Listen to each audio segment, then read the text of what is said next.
대선 전국에서 매일매일 아주 긴박한 소식들이 들려오고 있습니다.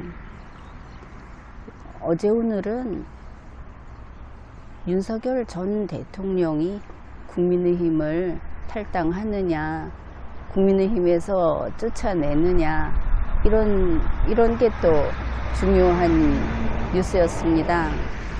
또 그뿐 아니라 홍준표 전 대구시장이 이재명 씨가 대통령이 되면 국무총리로 가기로 돼 있다더라, 이런 이야기도 나왔죠. 선거 전국에서는 그게 가짜 뉴스일 수도 있고 진짜 뉴스일 수도 있고 온갖 그런 이야기들이 터져 나옵니다. 그런데 그런 왔다 갔다 하는 그런 이야기도 있지만 변치 않는 뿌리 깊은 이런 노선이라고 할까, 그런 것도 있습니다.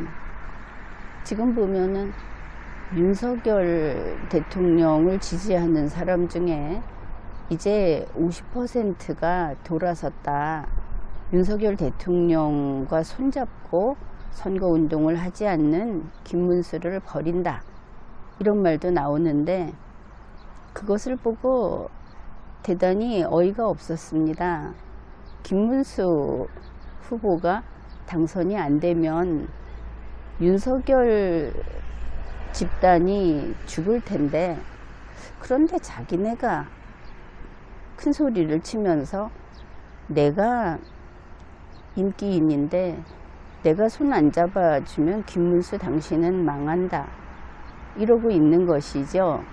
그런데 윤석열 대통령 측이라고 하는 당장 윤석열 씨 부부와 또 그쪽 사람들이 모르고 있는 것이 있습니다. 윤석열 씨가 이념에 대해서 잘 모르죠.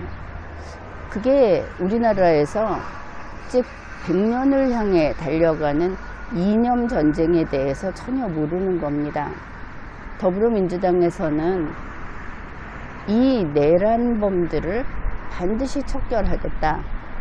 그래서 이번에 이재명 후보가 당선이 되면 이재명 씨가 반대를 하든 말든 상관없이 반민특위를 이번에는 제대로 설치를 해서 이런 그 내란범들을 척결하겠다. 그래서 지금 그 토대가 점점 분명하게 수립이 되고 있습니다. 반민특위라고 하는 것은 무시무시한 겁니다.